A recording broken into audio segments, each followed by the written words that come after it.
자, 반갑습니다. 전 시간에 카메라 렌즈에 대해서 조금 알아봤는데 오늘 또 계속해서 카메라 렌즈에 대해서 알아보겠습니다. 렌즈의 종류들은 굉장히 다양해서 여러분들이 처음에 이 렌즈를 구입하려고 보면 좀 혼동이 되는 경우가 있는데 전 시간에 얘기했듯이 렌즈는 표준 렌즈와 줌 렌즈와 관광 렌즈 그리고 초광광 렌즈, 어안 렌즈로 이렇게 이루어진다고 얘기를 했는데 대충 이제 어느 정도의 이해들은 하셨을 것 같아요. 그래서 이번 시간에도 렌즈의 종류 어떻게 저거 렌즈가 어느 특성을 가지고 있는지 그거에 대해서 알아보겠습니다. 자, 보통 우리가 일례로 캐논 EF 마운트 렌즈들인데 캐논 주식회사의 베요닛 스타일 렌즈 마운트 보통적으로 캐논 ESO의 EF 렌즈들 그러니까 일렉트로 포커스라고 이제 우리가 이렇게 얘기하는데 렌즈에서의 자동 초점은 모든 렌즈에 내장된 모터가 이제 어떤 모터냐에 따라 가지고 이제 다르고 한데 이 전기통신의 이 접점으로 해가지고 작동이 되며 기계적인 방법은 사용되지가 거의 않아요.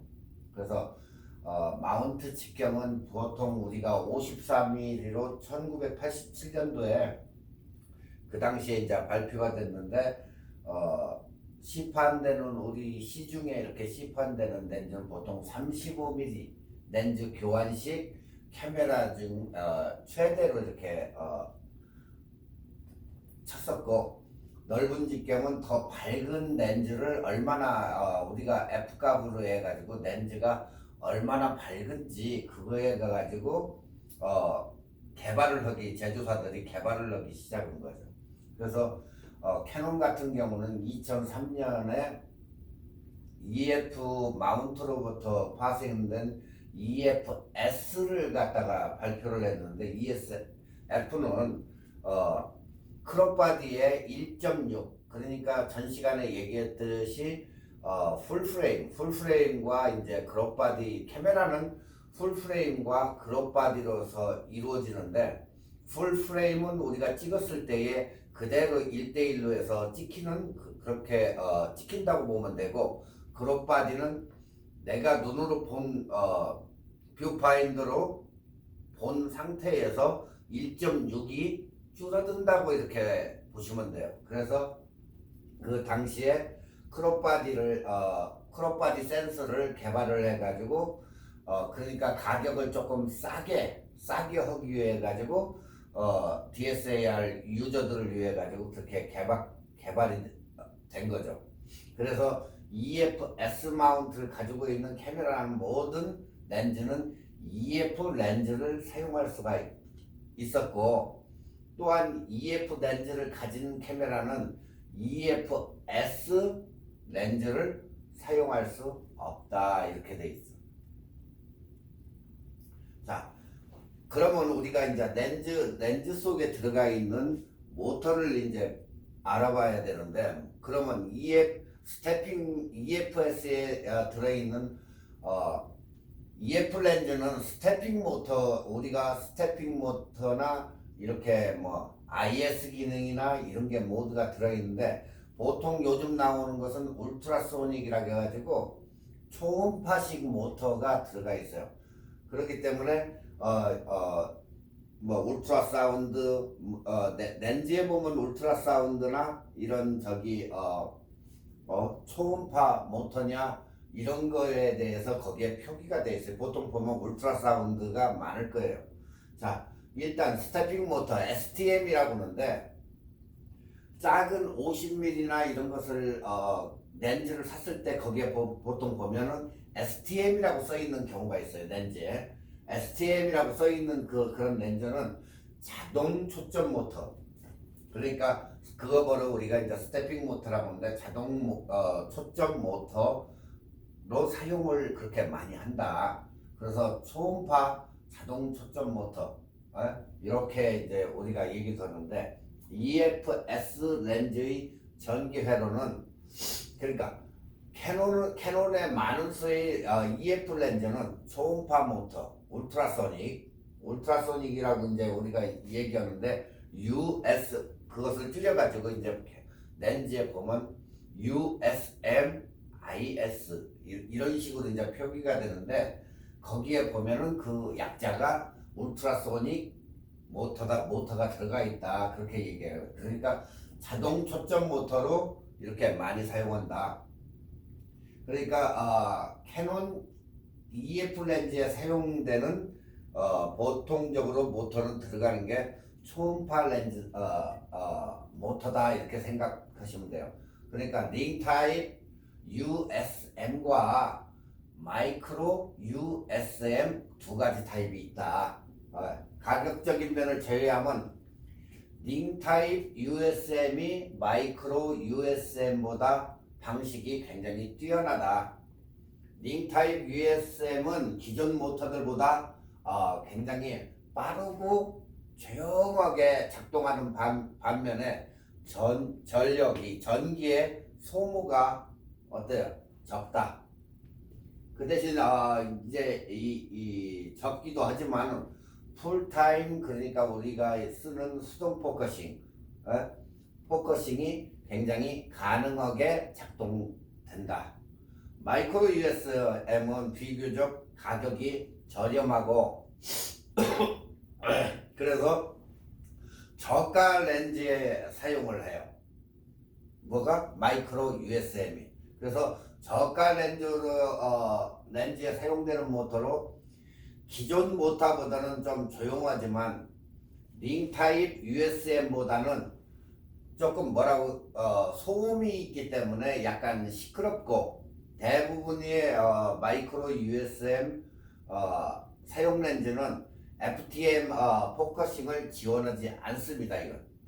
그러니까 마이크로 USM을 사용하면서 FM 포커싱이 가능한 렌즈가 있긴 하나 그러니까 50mm의 f.4 F값이 1.4인 그런 FTM 포커싱을 위한 별도의 기계 부품이 필요해서 그래서 극소수에 불과하니까 여러분들이 뭐 그다지 마이크로 USM을 쓸 그런 적은 없을 거예요.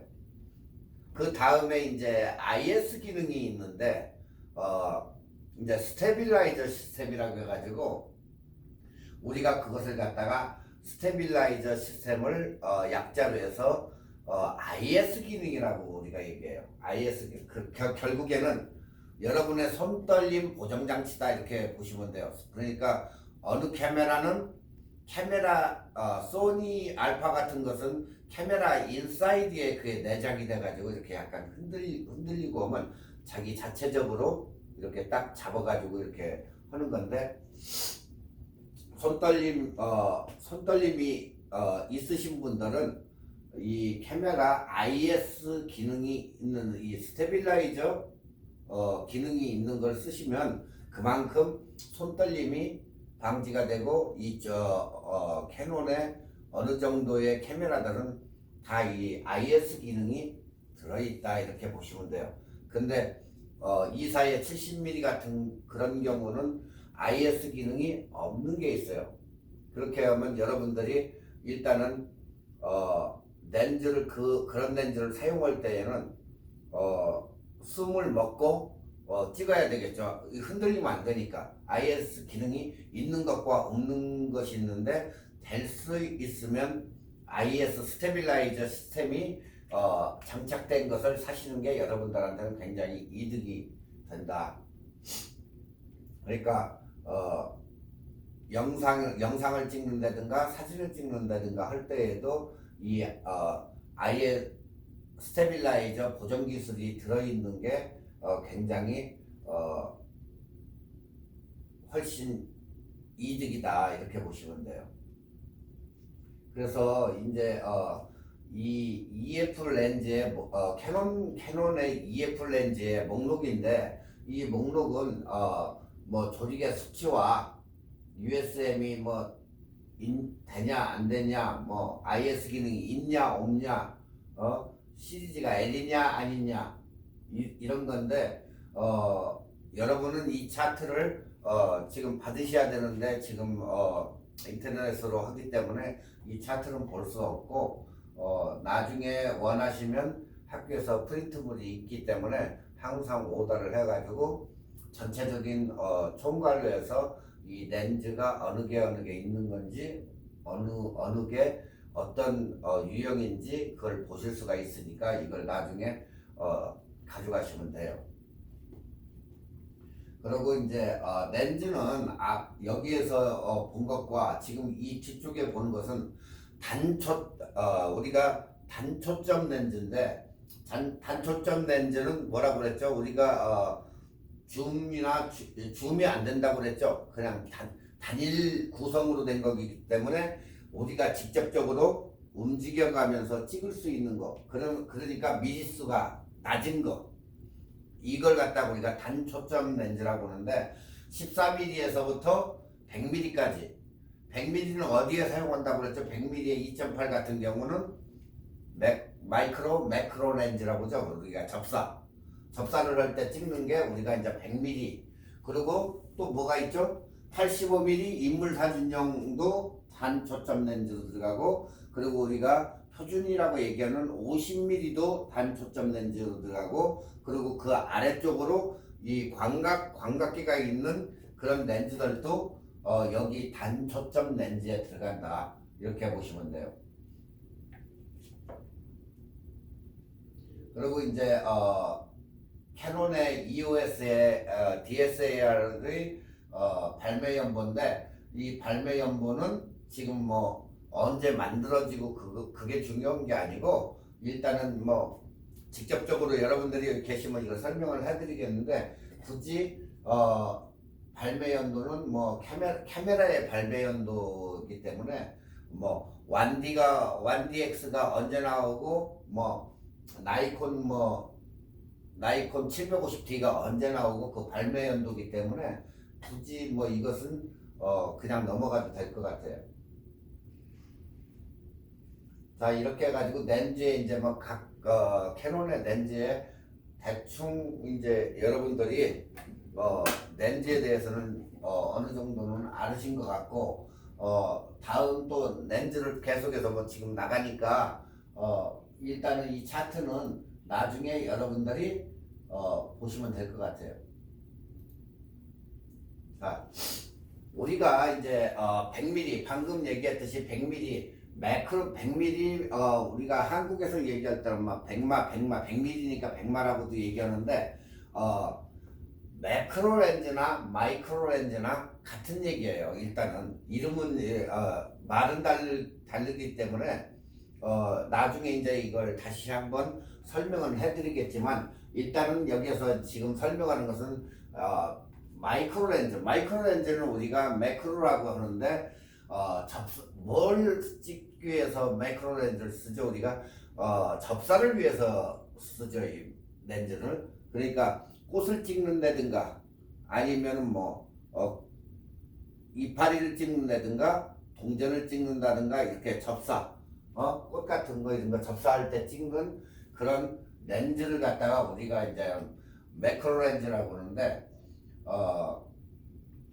이 렌즈는 촬영 거리가 굉장히 작기 때문에 이제 뭐 꽃이나 곤충이나 이런 것을 그런 피사체를 주로 촬영하는 것을 우리가 매크로 렌즈라고 하는데, 매크로 렌즈 중에서는 캐논의 100mm가 아주 독보적인 존재로서 자리 잡았기 때문에 한번 여러분들도 써보시는 게 좋을 거예요. 근데 매크로나 이 100mm짜리 가지고도 어떻게 인물 사진을 찍으면 어떻게 될까요? 굉장히 깨끗하게 나오겠죠. 못 찍는 건 아니에요. 찍을 수는 있어요. 그렇기 때문에 이거 100mm 가지고 곤충이나 뭐 꽃이나 이 접사할 때만 찍는다, 이렇게 생각하시면 안 되고, 이것도 일반 촬영은 가능하다. 그 대신 어떻게 써요? 굉장히 선명히 사진이 찍히겠죠? 네, 그런 점이 있다. 자, 그 다음에 이제 줌렌즈. 줌렌즈는 초점 거리를 연속해서 바꿀 수 있는 같은 거리에 있는 피사체를 초점을 다시 맞추지 않아도 그러니까 배율을 마음대로 변화시켜 가면서 찍을 수 있는 그런 렌즈다. 가격은 저가에서 고가까지 다양하지만 보통 중저가 디지털 카메라야 DSLR 카메라에 모든 카메라에 광범위하게 이렇게 사용이 된다. 예. 그러니까 줌렌즈와 달리 단렌즈라는 것도 있는데 단렌즈는 줌 기능이 없고 초점 거리가 고정된 렌즈를 얘기한다. 방금 전에 설명했죠? 그러니까 줌렌즈는 보편적으로 사진 촬영에 광범위하게 이용이 되지만 다양한 기능에 비해 화질은 단렌즈보다 못하다는 평가가 있어요. 그러니까 여러분들도 그 점을 이렇게 머릿속에 생각을 하셔야 될 거예요. 그러니까 줌렌즈는 아무래도 먼 것을 갖다가 끌어오는 그런 렌즈이기 때문에 이 단렌즈보다 그렇게 선명한 사진을 얻을 수가 없다 이렇게 보시면 돼요. 간단하게. 그러니까 단렌즈가 50mm 표준이나 35mm 관광렌즈나 이런 것은 선명한 사진을 얻을 수는 있지만은 줌이나 망원, 그러니까 줌하면 우리가 망원 렌즈라고 하는데 그런 것은 완전하게 선명한 사진은 뭐 선명하기는 하지만 단렌즈보다 못하다 이렇게 여러분들이 생각하시면 돼요. 예. 자, 그 다음에 이제 우리가 알아볼 게 망원 렌즈인데, 그러니까 표준 렌즈 50mm보다 초점 거리가 긴 렌즈로 일반적으로 우리가 인물 사진 찍는 85mm, 그리고 한국 사람들이 우리나라 사람들이 좋아하는 135mm, 그리고 200mm, 500mm 그 이외에 50mm 이상의 렌즈가 여기에 속한다. 뭐에? 망원 렌즈에. 그러니까 망원 렌즈는 딴 거 없어요. 멀리 있는 피사체를 가까이 촬영하기 위해서 만들어졌으나 요즘은 피사체의 심도를 얕게, 그러니까 피사체 약간 아웃포커싱 시키는 그런 듯한 사진을 얻기 위해서 심도를 낮게 촬영하기 위해서 사용을 많이 한다. 네. 심도가 얕기 때문에 복잡한 배경에서 인물을 돋보이게 하는 그런 효과가 있고 아웃포커싱이 아주 좋다는 거. 그러니까 아웃포커싱이 좋으니까 인물이 돋보이게 되는 거겠죠. 85mm를 껴가지고 인물은 돋보이고 뒷 배경은 아웃포커싱이 자동으로 되기 때문에 망원 렌즈로 해가지고 아웃포커싱이 굉장히 잘 되지만 단초점 렌즈 가지고 아웃포커싱을 시키려고 하면 잘 안 된다는 거. 그렇게 이제 아시면 돼요. 자, 이것은 심도가 얕기 때문에 복잡한 배경에서 인물을 돋보이는 효과가 있어서 아웃포커싱이 좋다. 이것을 항상 머릿속에 여러분들이 각인시켜야 돼요. 왜 이거 나중에 단렌즈 좋은 거 이런 걸 써가지고 왜 이게 아웃포커싱이 잘 안 되지? 이러시면 안 된다는 거예요. 아시겠죠? 자, 초점 거리가 굉장히 길기 때문에 손떨림이 없는 사진을 촬영하기 위해서는 어떻게 한다? 빠른 셔터 스피드를 확보를 해야 된다. 줌렌즈를 쓸 때에는. 그래서 빠른 스피드가 어려울 경우 어떻게 한다? 삼각대를 이용한다. 아시겠죠? 네. 그래서 줌렌즈에서 찍을 때는 보통 이 삼각대를 많이 이용해 가지고 이렇게 우리가 스포츠 관련한 이 경기장이나 이런 데 가서 300mm, 500mm 가지고 이렇게 축구 선수들 찍는 사람들 보면 손으로 그냥 들고 찍는 사람이 거의 없잖아요. 다 삼각대에다 놓고 그 기다렸다가 이렇게 찍고 하기 때문에 그것만 생각해도 이 줌렌즈는 될 수 있으면 그냥 들고 찍는 것보다 흔들릴 수가 IS 기능은 있지만 그래도 흔들릴 수 있는 그런 가 많기 때문에 여러분들도 삼각대에다 놓고 찍어야 이렇게 선명한 사진들을 얻을 수가 있다. 자,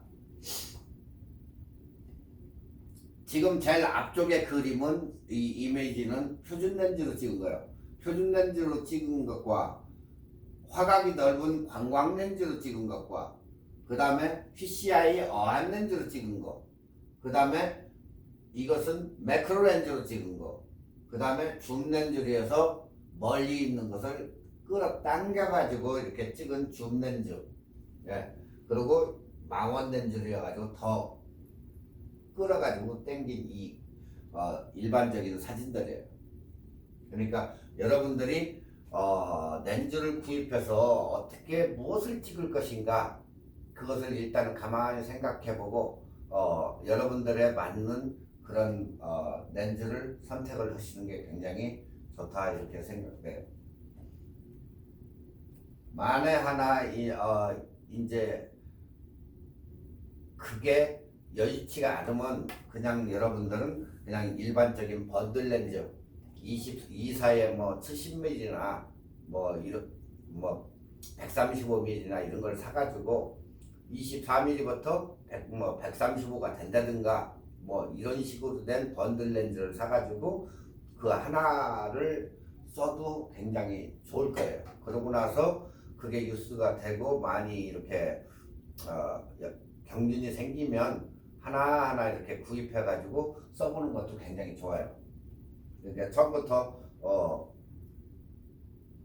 이렇게 한 개를 사가지고 그걸로만 찍으려고 하지 말고 번들 렌즈로 사가지고 찍는 것도 굉장히 이득이다 이렇게 판단이 돼요.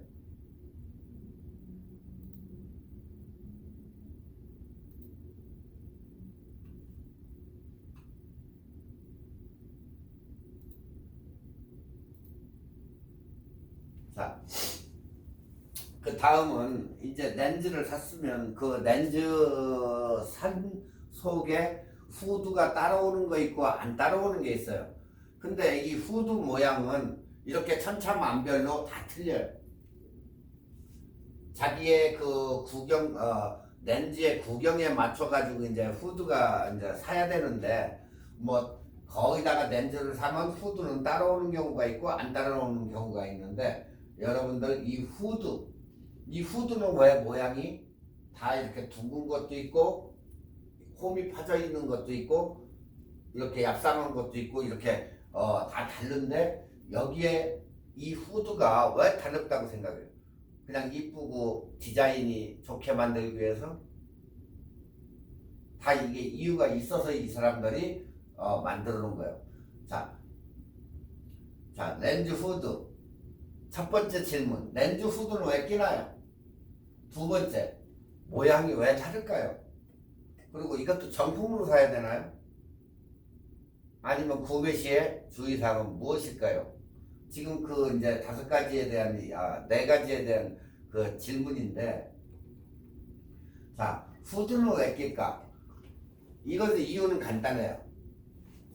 여러분들이 햇빛이 강한 날에 눈 위에다가 손을 올리죠. 저 멀리 있는 사람 볼 때도 이렇게 손을 올려가지고 보죠. 그러면 어때요? 가시광선을 차단하기 위해서 이 렌즈 후드를 끼는 이유가 그거예요. 가시광선이 들어오면 아무래도 어때요? 사진에 굉장히 지대한 영향을 주기 때문에 선명히 보려고 이것을 끼는 거예요. 딴 게 아니고. 그러니까 결국에 후드를 갖다 껴가지고 플레이어 현상을 갖다가 번짐 현상을 갖다가 없애주려고 그런 것 때문에 이거 끼는 거지 딴 이유는 없다. 자, 첫 번째 후드 착용으로 렌즈의 플레어 현상을 막아주고, 두 번째, 빛 퍼짐을 방지를 해준다. 그대로 이렇게 빛이 들어오게 후드를 착용해야지 뭐 빛이 분산되게 해가지고 하면 어때? 컨트라스트가 달라지겠죠. 이 명암 차이가 엄청나게 달라지니까 색감의 향상을 위해 가지고 이 후드를 착용을 한다. 세 번째는 여러분들이 카메라를 떨어뜨렸을 때 어때요? 직접적으로 닿는 부분이 카메라 아니면은 카메라는 알루미늄으로서 튼튼하게 만들었기 때문에 상관없지만 렌즈는 뭐예요? 유리잖아요, 유리. 그러면 떨어뜨렸을 때 제일 먼저 부딪히는 데가 렌즈다. 그러면 렌즈는 유리가 나가면 끝인데 어떻게 해야 되겠어? 거기다 필터를 끼는 이유도 가시광선을 막아주고 하지만 렌즈를 보호하기 위해서 스크러치나 이런 것을 보호하기 위해서 필터도 껴주는 거고, 거기에 덧대서 이것을 끼는 이유도 렌즈의 손상을 막기 위해서 후드를 낀다. 자, 세 번째, 렌즈의 보호 역할을 한다. 그리고 네 번째는 후드는 화각에 따라서 과학적으로 만들어졌지 그냥 이쁘게 만들기 위해서 저런 형태로 만들어진 게 아니라는 거. 네.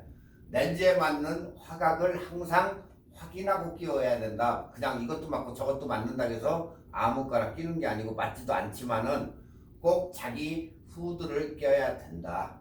네. 그러면 미리 쓰는 같은 후드가 렌즈마다 화학이 다르므로 렌즈와 호환성을 보고 여러분들이 그걸 고르셔야 된다. 보통 비싼 렌즈들을 사면 후드가 따라와요. 렌즈 하면 뭐 다 저건데, 여러분들이 50mm 뭐 단렌즈를 하나 샀다. 따라올까요? 안 따라올까요? 거기에는 안 따라옵니다. 근데 L렌즈나 이런 것을 오다를 하시면은 L렌즈 같은 경우는 거의 렌즈 플러스 후드가 따라온다. 자, 이것을 정품을 사야 되나요? 두 번째 질문인데, 정품은 그렇다고 해서 꼭 정품을 사라고 하지는 않는다. 그냥 간단한 원리의 뭐 플라스틱이기 때문에 굳이 정품을 구입하라고는 않지만은 어떤 분들은 나는 정품을 살래 해도 무방하다. 네. 그러니까 뭐 정품이나 비정품이나 뭐 거기서 거기니까 뭐 아무것도 써도 되는데 여러분의 그 필링 차이다 이건. 그러니까 여러분들이 아무거나 구입해서 된다. 자, 첫 번째는 빛을 끊어주는 역할, 렌즈의 보호 기능 역할. 세 번째는 쳐다보는 이목 때문에 사람들이 이렇게 여러분이 카메라로 찍으면 자꾸 쳐다보잖아요. 그래서 정품으로 사야 되는 그런 저것도 있다 이 얘기예요. 사람들 이목 때문에. 그걸 상관을 안 넣는다면 비정품 사도 아무 이상이 없다. 자, 구매 시 주의사항은 뭐가 있습니까? 1번, 후드가 화면에 접히는지 확인을 해야 된다. 네. 후드를 꼈는데 너무 길어가지고 화면으로 봤을 때 후드가 화면상에 나타나면 안 되겠죠. 그건 절대 안 돼요. 그러니까 그 접히는지 그것을 확인을 해야 되고, 두 번째, 렌즈하고 호환이 되는지 잘 껴지는지 확인을 해야 되겠죠. 네.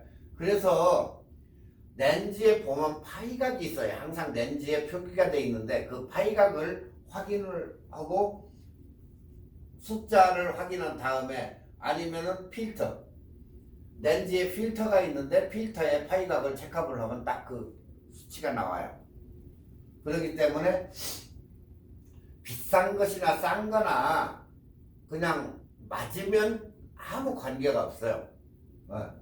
왜 그러냐면 이것은 후드는 렌즈를 보호할 목적으로 끼는 거지 거의 딴 목적은 없다. 우리가 후드를 끼고 찍거나 안 끼고 찍거나 사진 찍기는 것은 일반이지만 단 가시광선, 빛의 번짐 요것만 주의하신다면 사실은 안 껴도 무방하다. 그러니까 결국에는 싼 거고 좋은 거고 그걸 떠나가지고 우리가 후드는 렌즈를 보호할 목적, 가시광선 차단 요런 목적으로 해서 끼는 거지 굳이 딴 의도는 없다 이렇게 보시면 돼.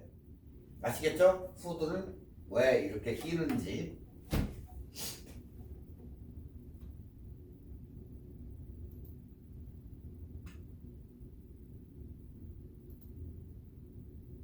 자, 이제 카메라의 현주소인데 카메라가 굉장히 나와가지고 이 시장의 판도가 굉장히 달라졌고 또 이 카메라가 나오면서 이 센서 시장은 굉장히 뒤바꿈 현상이 굉장히 많았어요. 특히 이 센서 시장이 삼성이 거의 지금 다 가지고 있는데 여러분이 지금 이렇게 보시다시피 P사체를 찍으면 사진을 찍으려고 P사체를 놔두고 찍으면 렌즈를 통해 가지고 어디로 먼저 가냐면 이 이미지 센서에 가서 박혀요. 이미지 센서를 통과한 여기에 박힌 이미지 센서에 통과한 P사체가 이미지 신호 ISP라는 처리 장치에 가서 그러니까 결국에 D램에 가가지고 사진이 메모리 카드에 이렇게 전달이 돼요. 그러니까 P사체 3D, 2D로 이렇게 디지털로 변환돼 가지고 아날로그냐 디지털로 거기에서 다시 변환을 시켜요. 그래가지고 이미지 품질 보정을 시킨 다음에 메모리에 이렇게 저장이 된다. 아시겠죠? 네. 뭐 별 적은 없어요. 네. 단지 옛날 카메라하고 기계식 카메라하고 이 디지털 카메라하고 이미지 처리 장치 요 아날로그냐 디지털이냐 여기에서 바뀌어진다는 것 뿐이죠.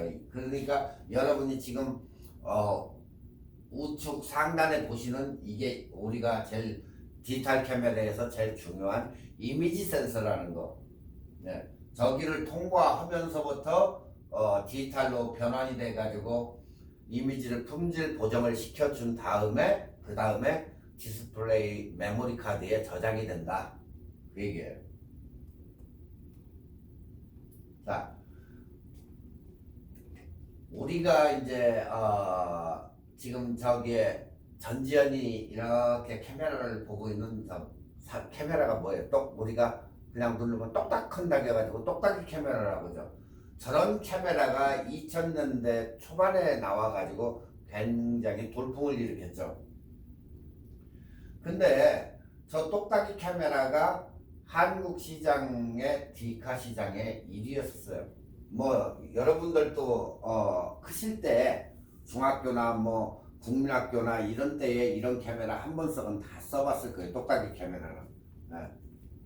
왜? 그 당시에 선풍적인 인기를 얻었으니까 어디게 쓰면 저렇게 유명한 사람들이 저 카메라를 선전을 하고 그렇게 했어요. 자, 이때에 이 카메라가 이제 2000년도에 뭐 올림푸스가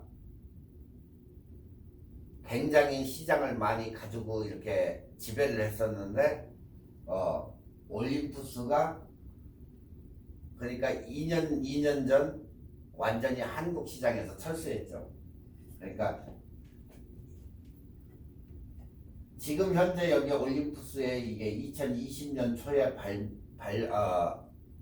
발표된 최신형 기준으로 6개월 후인 지금 갑자기 발표하자마자 우리 한국 시장에서 철수해야 되겠다. 그리고 철수를 해버려요. 네. 왜 그냥 삼성이나 이런 데서 갑자기 이미지 센서를 만들고 하다 보니까 그리고 글로벌 이런 쪽에서 카메라가 굉장히 급감하는 추세예요. 왜? 여러분들도 카메라를 안 사고 뭘로 써요? 안드로이드 폰, 스마트폰 이런 걸로 사진을 찍기 때문에 이게 카메라의 용도가 자꾸 떨어져요. 자, 그러면 이 전지현이가 쓰던 똑딱이 카메라는 왜 죽었을까? 저 카메라가 죽은 이유는 여러분들이 저것을 넣고 다니기 불편하고 핸드폰은 가지고 다니기 굉장히 편하고 핸드폰으로 사진을 찍을 수 있는데 굳이 저게 필요가 없기 때문에 사람들이 점점 사지도 않고 불편하고 보니까 샀어도 가지고 있어도 집에다 놓고 다녀요.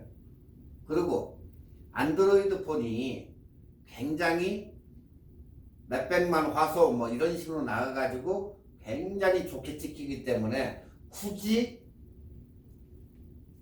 이거보다 더 잘 찍히는데 왜 저 똑딱이 카메라를 가지고 다니까? 안드로이드 폰 하나면 영상도 찍을 수 있고 사진도 찍을 수 있는데 그 정도로 신경을 써가지고 삼성이 잘 만들어놔요. 자, 저 똑딱이 카메라는 자기가 보고 확인을 하고 누르지만 우리가 가지고 다니는 핸드폰은 삼성 그 제조사에서 프로그램을 거기다 넣어가지고 이것도 찍어도 잘 나오고 저것도 찍어도 잘 나오고 뭐 맞출 것도 없고 자동으로 탁탁 잘 나오게 이렇게 포맷이 돼 있어요. 근데 얘는 그런 포맷이 덜하다. 그렇기 때문에 이걸로 찍는 것보다 월등하다 보니까 또 요즘은 핸드폰이 무지 잘 나와요. 그러다 보니까 누가 저걸 들고 다녀. 그래서 망한 거예요, 저게 똑딱이 카메라가. 한동안 엄청 많이 썼어요, 저걸. 근데 어때요, 지금은? 거의 저거 보기 어려워요. 네. 그러니까 현재의 이 카메라들이 밀리는 이유가 스마트폰이나 핸드폰 때문에 거기에 치우쳐가지고 이거 무겁고 가지고 다니지 않죠, 절대. 핸드폰만 하나 딸랑 있으면 뭐 그냥 간단한 사진은 다 찍고 영상도 찍고 하다 보니까 굳이 필요가 없었다. 그래서 이제 일본의 이제 카메라 시장을 보는 그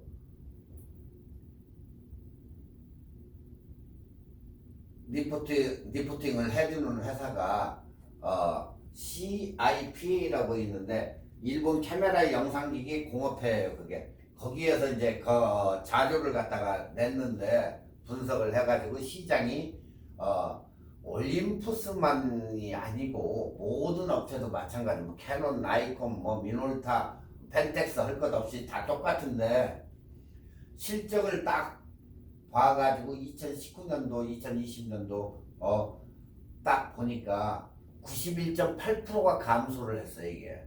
근데 이게 카메라가 팔리겠어요? 지금도 소니나 나이콘도 그냥 죽지 못해서 해요, 죽지 못해서. 그러니까 전문성이 있는 사람들은 카메라를 사지만 그렇지 않고 일반적인 유저들은 그냥 핸드폰으로 대체가 되기 때문에 굳이 이걸 살 이유가 없다 이렇게 보는 거예요. 그런데다 삼성이라는 핸드폰 회사가 처음에는 카메라에다가 돈을 그러니까 지금 죽은 이건희 회장이죠. 이건희 회장이 돈을 어마어마하게 해가지고 우리도 카메라를 만들어보자 해가지고 했다가 이렇게 글로벌 시장을 보니까 그게 아니니까 이 사람이 우리는 카메라 시장에서 철수한다 해가지고 첫 번째 봤던 이미지 센서에 투자를 한 거예요. 그걸 갖다가 과감히 돌려버린 거죠. 그러니까 이건희 회장 같은 사람은 굉장히 머리가 좋은 사람이에요. 네. 그래서 저 속에 들어가는 이미지 센서를 갖다가 개발을 더 해가지고 딱 하다 보니까 어때요? 핸드폰에다 넣고 이런 식으로 하다 보니까 카메라보다 무지 잘 찍히는 거예요. 그래서 뭐 1억 5천만 이런 식으로 해서 지금 개발을 해가지고 여러분 핸드폰에다 넣고 찍으니 저 카메라가 팔릴 리가 만무하죠. 네. 그래서 저게 계속해서 이게 사장이 되고 핸드폰 시장, 스마트폰 시장은 굉장히 무서운 속도로 이렇게 커지고 네. 그렇지만 핵심 부품 이미지 센서는 똑같이 들어간다. 네. 그러다 보니까 삼성이 글로벌 시장을 그 당시에 18%를 장악을 해요. 네. 일본 소니가 그 당시에 이제 글로벌 시장의 49% 거의 50% 정도를 뭐 잡고 했는데 삼성이 18% 시장을 장악 그 당시에 했으니까 지금은 내가 보기에는 거의 50% 정도가 되지 않았을까 이렇게 생각해요. 그러다 보니까 어떻게 거의 망하기 일보 직전인 거죠. 그러다 보니까 삼성도 우리가 2030년도까지는 다 휩쓸어 버리겠다 이러니까 전면전을 선포한 거지. 그러다 보니까 소니 뭐 할 것 없이 이게 굉장히 약세가 돼버린 거예요. 그러니까 삼성은 이 엄청난 기술을 이용해 가지고 뭐 혁신도 혁신이지만은 이 과감한 투자를 해 가지고 최신 기술을 선보여 가지고 이미지 센서 이 업계에서는 독보적인 존재를 해서 최근에 뭐 1억 8천만 화소를 이렇게 만드는 이유가 바로 여기에 있는 거예요. 그러니까 0.7 마이크로미터 픽셀 크기를 구현한 바가 있기 때문에 얘들은 자꾸 연구 개발을 하기 때문에 앞으로 엄청난 그 시장이 나올 거예요. 지금 저 위쪽에 이렇게 보는 게 6,400만 화소였어요. 예전에 이게 2019년 5월에 6,400만 화소인데 지금 현재의 2019년도 8월에 5월에 만들어 놓고 그 다음에 화소수를 1.6 저거 한 1억 800만 화소를 저렇게 만들어 버린다. 그러니까 어마어마한 기술이지 이게. 그러니까 여기에다가 재작년에 나노셀을 갖다가 적용을 해가지고 카메라 감도를 갖다가 2배 이상을 더 끌어올린 거예요 얘네가. 그러니 그 카메라가 팔리겠느냐고요. 자, 최근에는 DSLR 카메라의 수준을 빠르고 선명한 화질을 얼마만큼 구현해서 찍을까 그래가지고 스마트폰용 센서를 출시해서 세계의 이목을 집중시킨 게 삼성이에요. 그러니까 DSLR 수준의 자동 초점도 이렇게 딱 하고 손으로 만지면은 거기 초점이 딱 맞게 하고 이런 식으로 이제 삼성이 그걸 하는데 지금 여기에 픽셀을 갖다가 2015년도 만든 거 여기 그 당시에는 1.0이에요. 근데 2017년도는 0.9, 2018년도 0.8, 그 다음에 2019년도에는 0.7 이렇게 픽셀을 갖다가 만들어내니 저 카메라 회사들이 감당이 안 되는 감당이. 네. 그러니까 자꾸 이제 이게 좋아져 가지고 듀얼 픽셀도 나오고 렌즈도 2개 달았던 거 3개 뭐 2-3개로 해가지고 파노라마 사진 찍을 수 있고 막 빵빵하게 이렇게 만들어 놓으니까 카메라 시장은 굉장히 줄어들어 가지고 죽는다 그 얘기예요. 자, 일반 스마트폰과 듀얼 픽셀 이미지 우리 그러니까 결국에는 핸드폰의 듀얼 이미지 그 얘기인데 눈으로 왼쪽 눈으로 이렇게 봤을 때는 이런 식으로 보이지만 오른쪽 눈으로 봤을 때도 이런 식으로 상이 똑같이 볼 수가 있는데 이 두 개를 봤을 때 하나를 해서 이렇게 만들어 우리 눈하고 똑같은 거죠. 이 원리를 배열판을 갖다 보면은 이런 식으로 해서 만들어내는 거예요. 예. 그러니까 어두운 곳에서 밝게도 찍히게 만들고 굉장히 이 프로그램들이 잘 만들어 나오는 거죠. 그러니까 앞으로는 뭐 엄청나게 발전을 해가지고 더 좋은 이런 카메라가 나올 거예요. 앞으로도.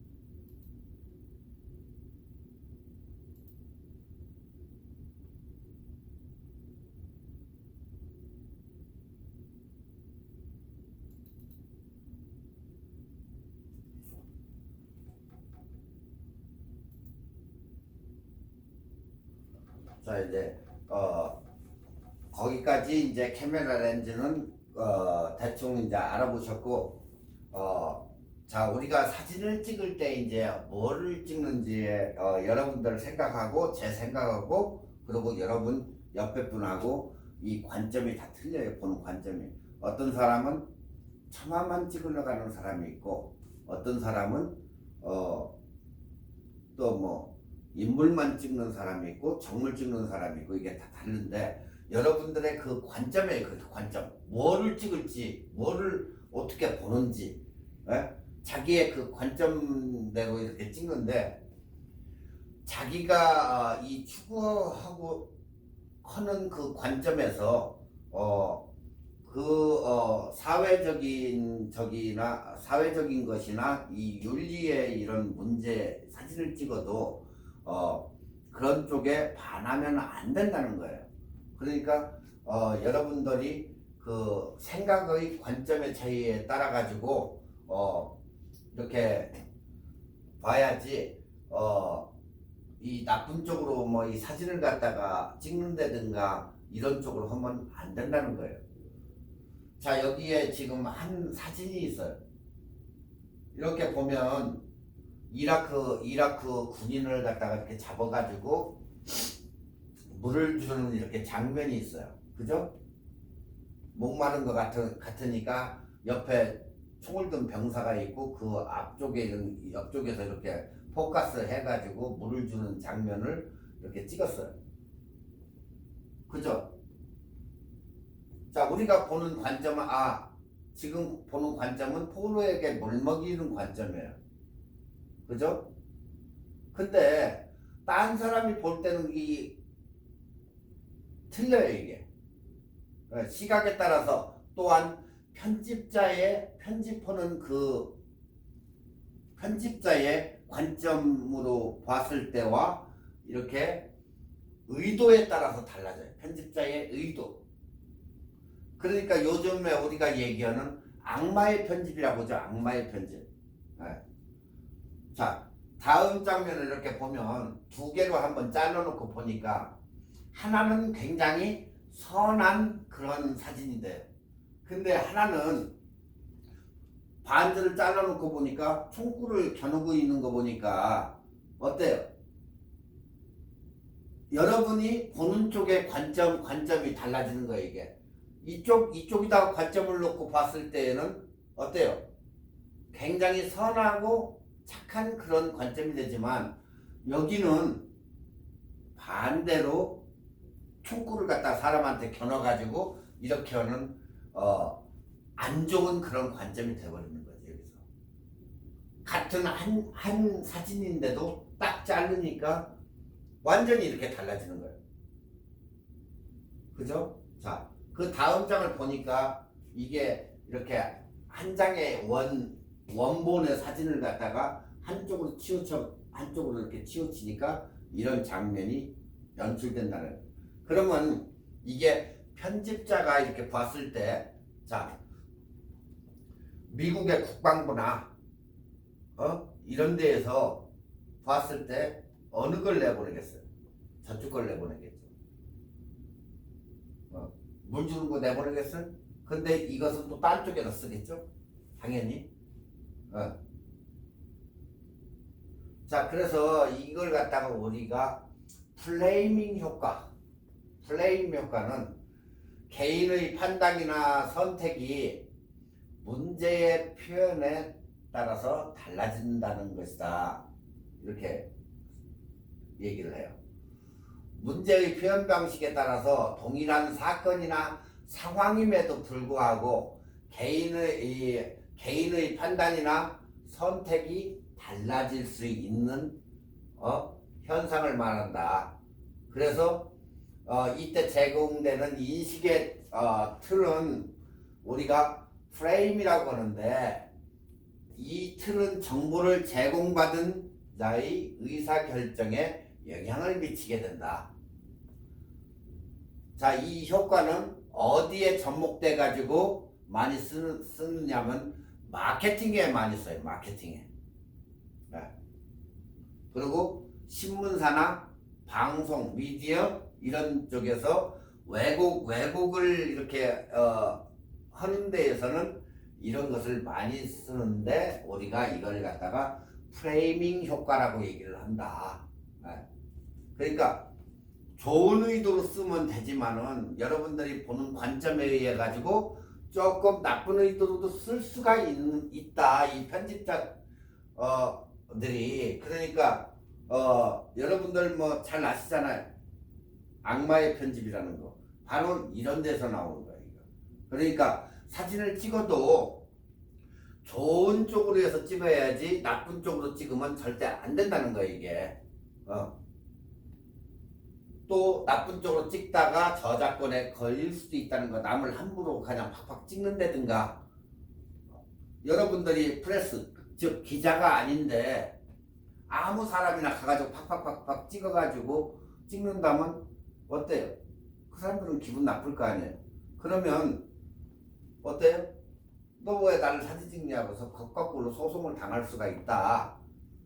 좋은 의도로 사진을 찍고 그걸 갖다가 사용을 해야지 나쁜 이렇게 마음을 가지고 찍으면 안 된다는 거예요. 아시겠죠?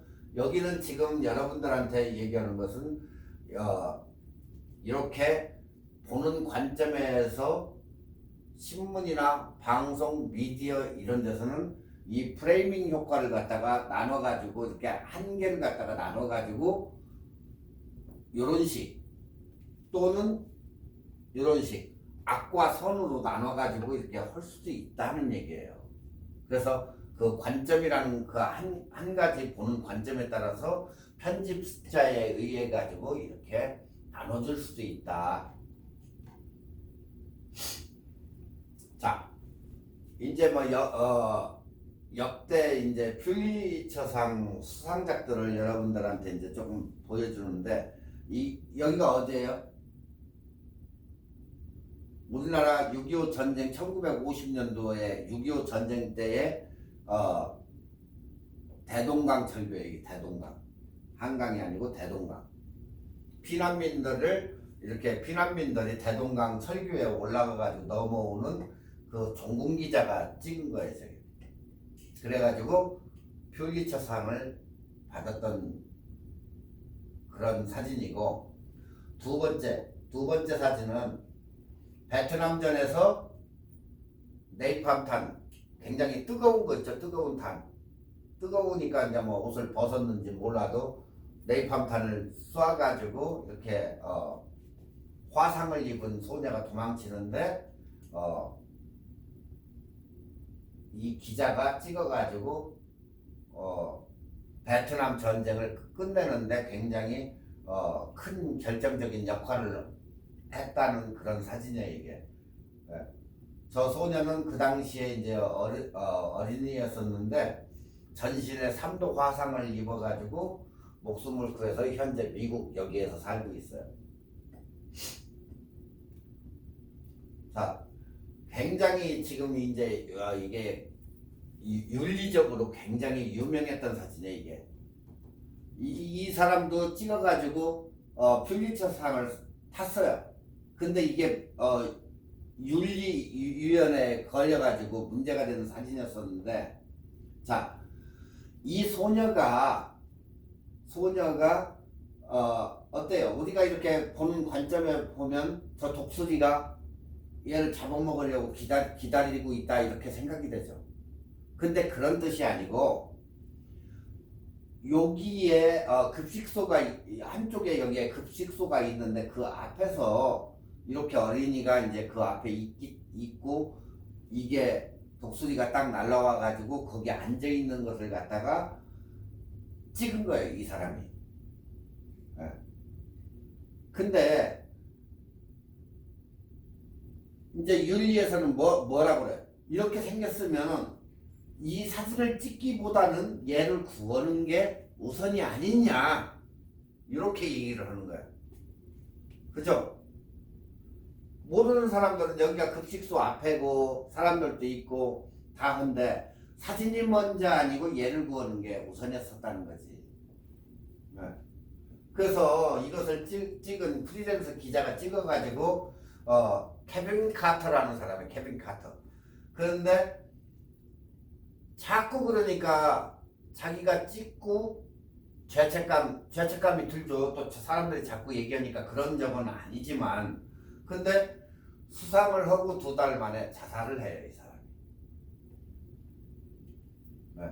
이게 뭐 수단에서 찍은 건데, 수단의 아요드에 있는 식량센터에 가던 그 길에 있던 뭐 소녀가 이제 힘이 빠지기를 기다렸다가 뭐 잡아먹으려고 이렇게 하는 그런 관점으로 보면 그렇고, 급식센터의 바로 앞이기 때문에 이렇게 적었는데,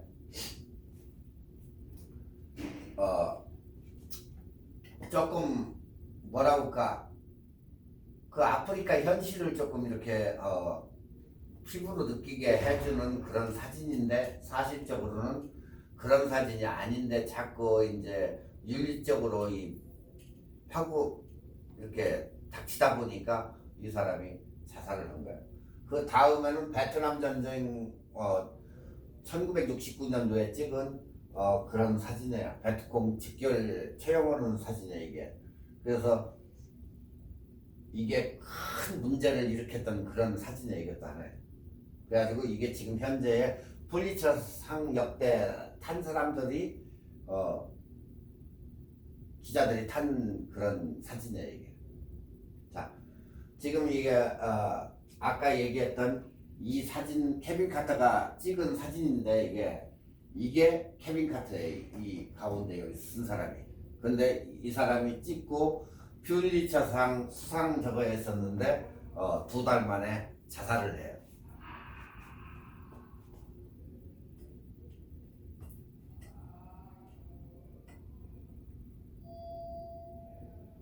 근데 그 아이를 갖다가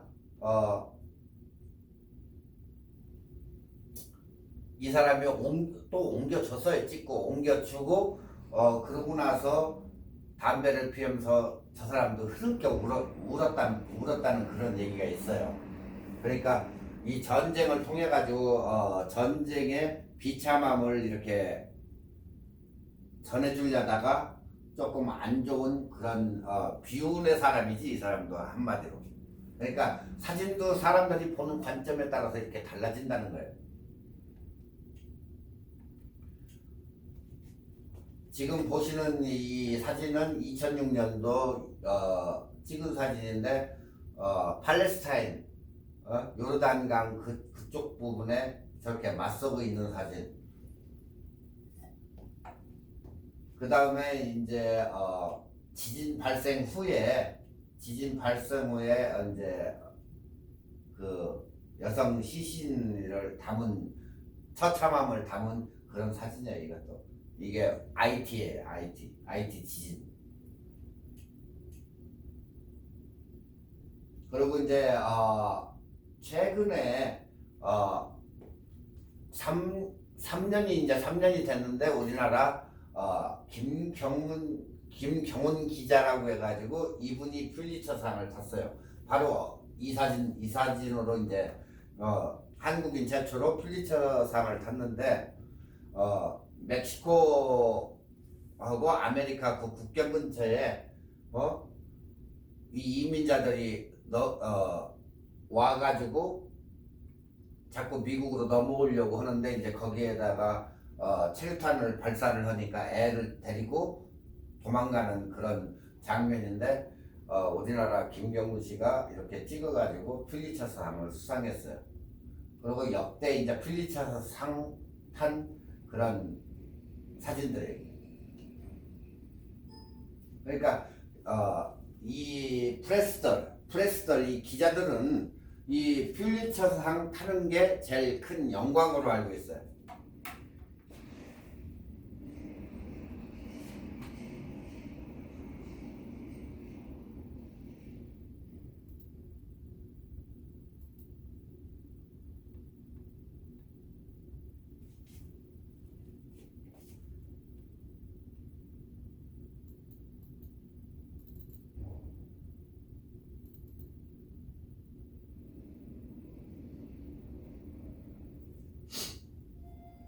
자, 이 시간에는 고화소란 무엇일까? 고화소.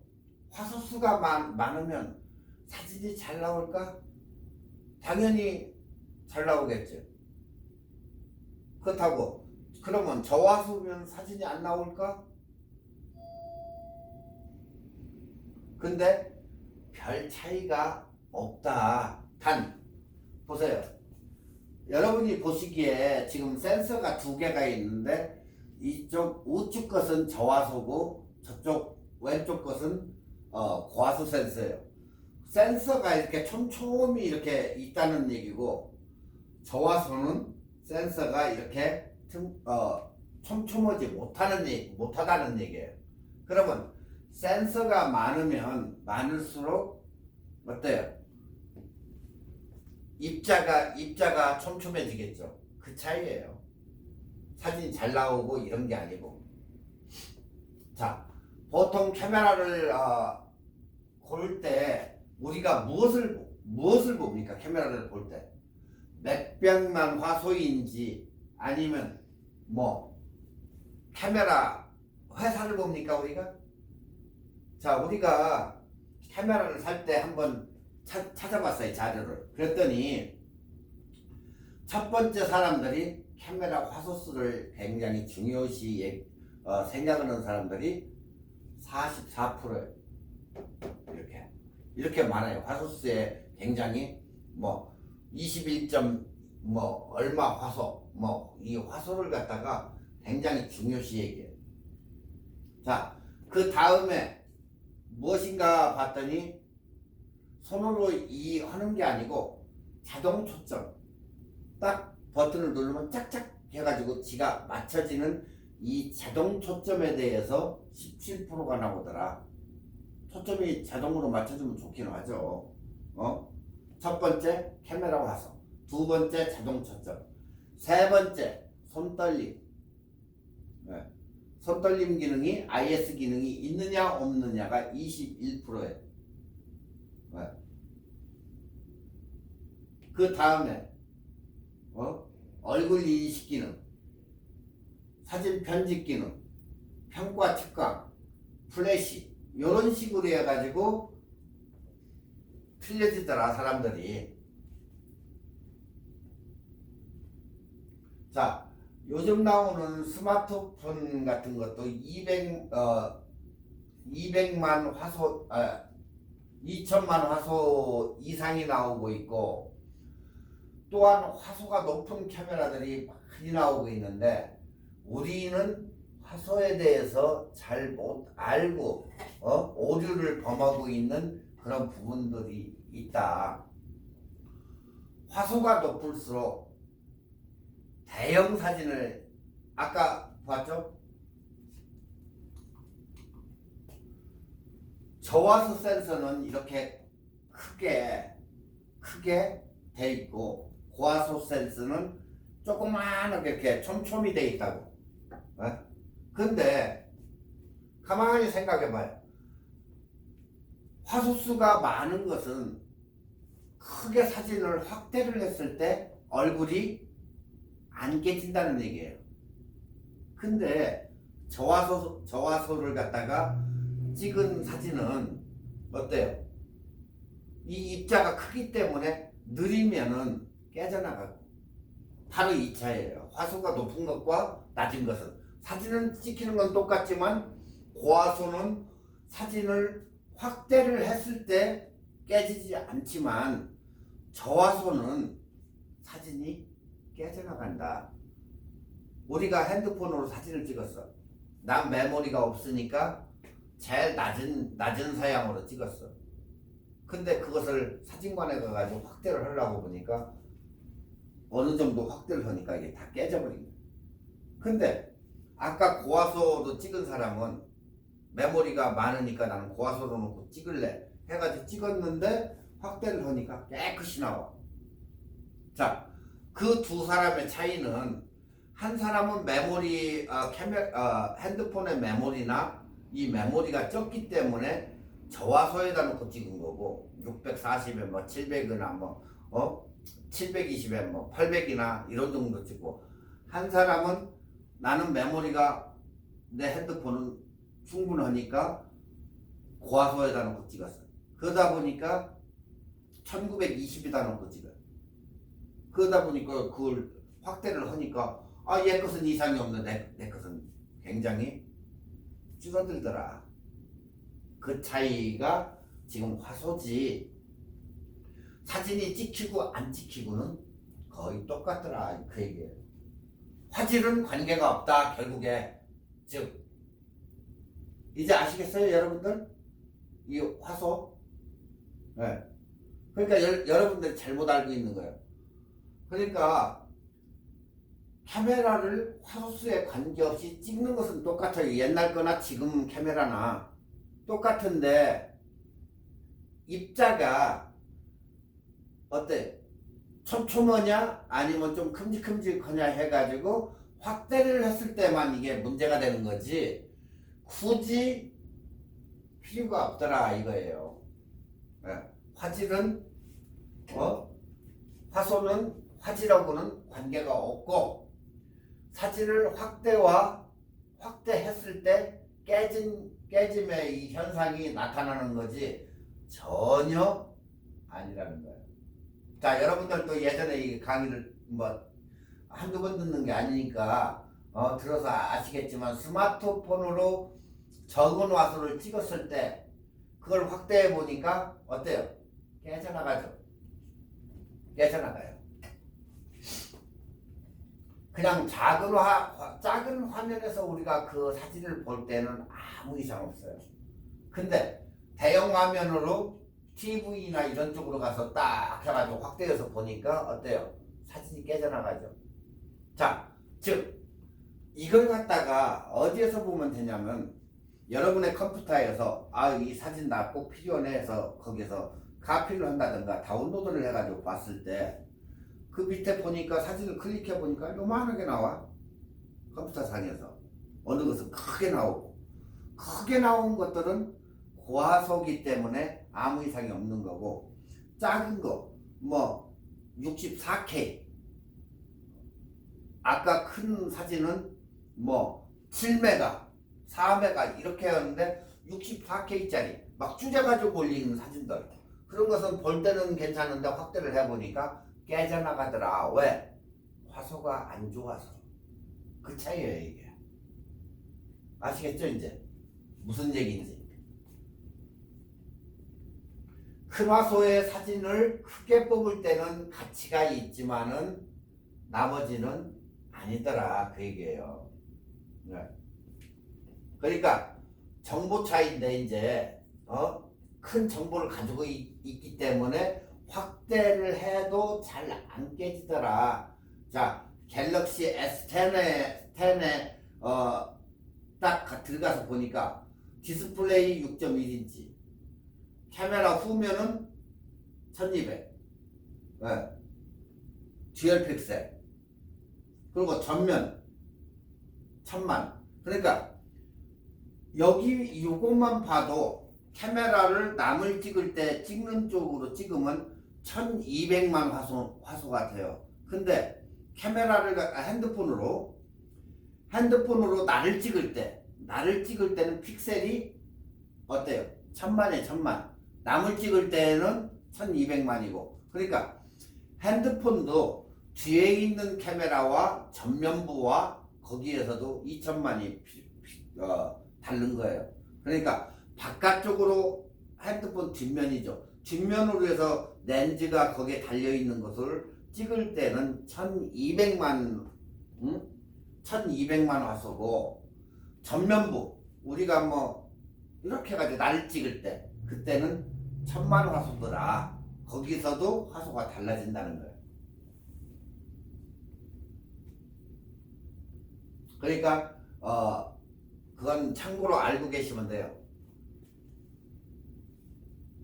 자, 일반적으로 보통 사진을 웹사이트에 올리는 용도로 많이 사용한다. 왜? 화소가 적기 때문에 그런 사진은 그냥 웹사이트에 올리는 것은 아무 이상이 없다. 근데 초특급용 DSL로 찍고 뭐 해도 똑같은데 그 사이즈로 볼 때 별 상관이 없지만 리사이징한 형태로 해서 올라갈 때는 어때요?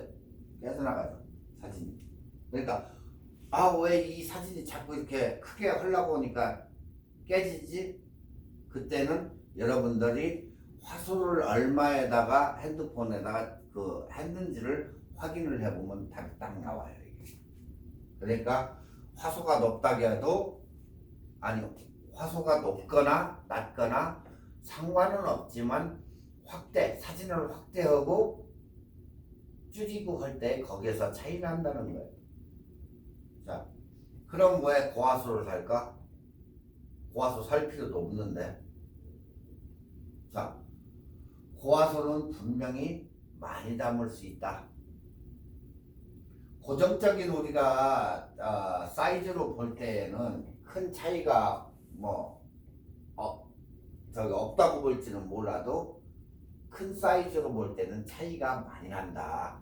그래서 카메라를 사는 거지. 안 그러면 누가 카메라를 삽니까? 안 사지. 그만큼 그릇이 크기 때문에 많이 담을 수 있다, 이렇게 보시면 돼요. 자, 화질이 좋으려면 고화소보다는 센서가 커야 된다. 카메라는 센서의 가격이 비례한다는 거. 센서가 크면 클수록 카메라 가격은 엄청 올라간다는 거. 그 대신 카메라에 들어있는 센서는 어떨까요? 조그만하죠. 카메라가 작기 때문에 센서가 커요. 그렇지만 전문적인 카메라들은 센서가 크다. 그래서 많이 담을 그릇이 크기 때문에 많이 담을 수 있다, 이렇게 생각하시면 돼요. 자, 그러면 센서만 좋아야 되나? 그렇진 않죠. 또 렌즈가 또 좋아야죠. 렌즈도 너무 싼 이 저가품들은 어때요? F값이 높죠. 보통 우리가 렌즈가 밝아야만이 어때요?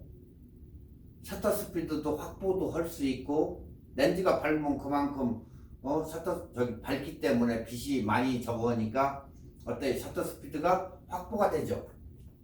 그렇기 때문에 렌즈도 좋아야 더 많이 담을 수 있는 거예요, 또. 네. 그래서 이제 센서를 갖다가 우리가 DSLR에서 1:1 센서냐 아니면 그룹된 센서냐 해가지고 두 가지 카메라가 있다, 이 얘기예요. 1:1 우리가 뭐라고 불러요? 풀바디 아니면 그룹바디라고 부르죠. 네. 이제 다음 시간에 다시 또 설명을 하겠지만 그런 식으로 해가지고 카메라가 두 종류로 해서 만들어낸다. 그러니까 중급용도 있고 초고급용도 있고 이런 식으로. 그리고 또 하나는 미러리스 카메라가 있고, 그 다음에는 또 지금 사장된 똑딱이 스마트폰, 이런 식으로 센서가 점점 작아지는 거예요. 카메라는 크고, 그 다음에 중형 조금 작고, 초급 조금 작고, 그 다음에 미러리스 카메라, 뒤에서 보고 이렇게 찍을 수 있는 미러리스 카메라, 그 다음에 똑딱이 핸드폰 요만해. 근데 스마트폰은 더 작아. 이런 식으로 해서 센서가 점점 작아지면서 이렇게 된다. 예. 그래서 요즘은 미러리스도 1:1 바디가 있고, 소니 거. 그러기 때문에 화소가 마냥 아주 좋아도 센서가 작기 때문에 화질에 영향을 미친다. 예. 아시겠어요? 센서가 크면 클수록 화질이 좋다. 그러니까 비싼 카메라들은 센서가 크다, 이렇게 생각하시면 돼요. 아시겠죠? 여러분 핸드폰이 그렇게 많은 것 같아도 센서가 조그만해요. 잘 찍히긴 해도.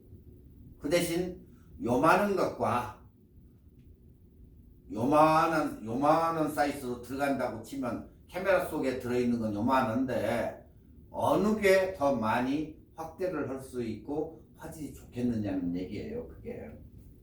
아시겠어요? 네.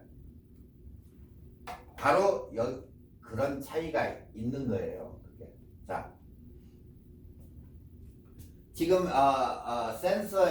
센서에 이게 이제 차이인데, 이게 컴팩트 디지털 카메라가 요만해요. 네. 이 디지털 카메라가. 그렇지만 봐봐요. 카메라에 들어가는 센서가 요만하다는 얘기예요. 요만. 35mm. 네. 요런 식으로 이렇게 틀리다는 거죠. 자, 화소수가 여기서 이제 정의해야 될 게 뭐냐. 화소수가 높은 것은 종이 사이즈가 더 크다, 이렇게 생각하면 돼.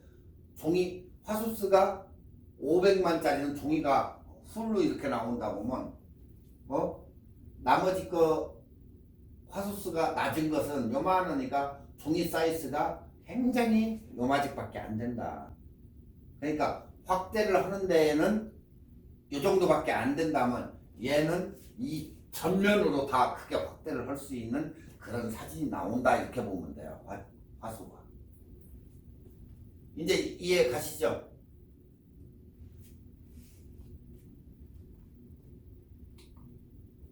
자, 큰 블라이드 사진을 인화해서 만드는 초대형 사진에는 화소수가 높은 게 센서가 크니까 크게 확대하는 사진은 굉장히 유리하다.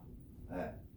그리고 큰 사이즈의 사진이기 때문에 특정 부위를 잘라내서 사용을 해도 화질이 떨어지지 않는다. 그지만 반대로 작은 화소의 수는 잘라가지고 사용하면 화질이 떨어진다.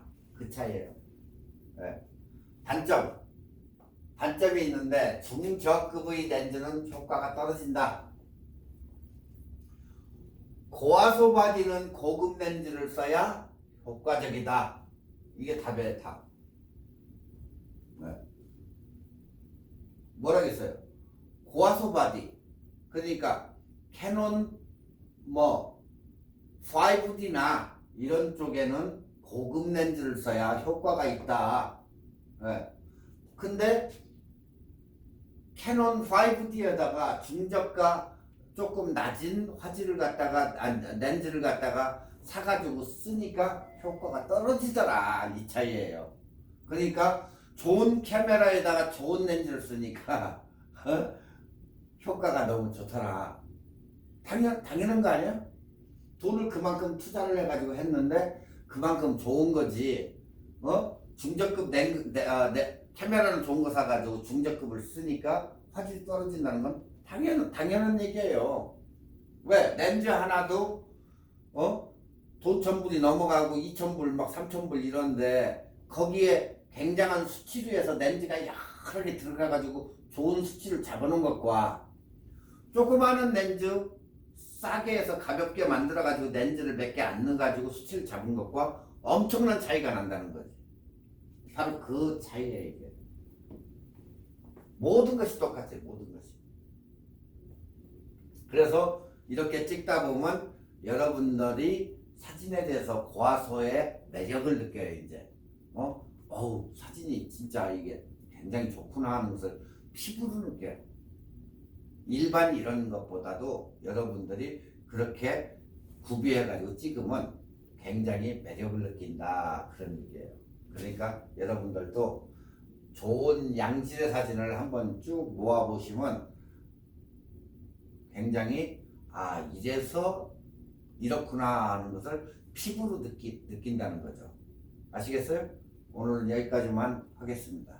시간이 다 돼가지고 다음 시간에 또 다시 여러분들 만나뵙겠습니다.